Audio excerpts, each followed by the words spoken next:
guys, good afternoon. Ito yung aking lunch for today. Ayan. Maraming kanin, gohan sa yun.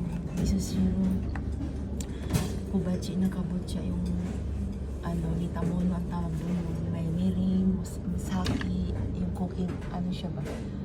Sake, yung hindi siya nainom na, hindi alcohol na sake, yung cooking sake, yung parang siyang alcohol nga na pang cooking. Yung hindi siya pang inom na alcohol. And chicken. Itong dalawang klase na cucumber, pipino. Kubachi yan, yung parang fermented na siya. Ayan. Tapos may pasta na may bowl akong guys, hashi. Yan yung sa mga 7-Eleven, diba, bumili ka ng mga pasta na frozen, mga udong, mga soba, ganyan. Yan guys, yung ating lunch. Hindi ako kumakain pero parang gusto kong kumain ngayon kasi na hima, diba, ang ibig sabihin matumal.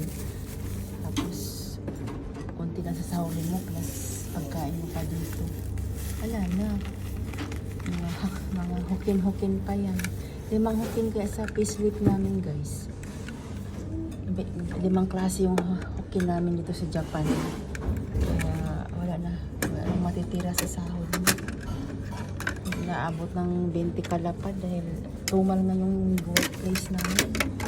Ubinto ako guys dito sa 5 times a week. Yung sa bayto ko lang sabihin. Racket ko yun. Binto din sa ibang company.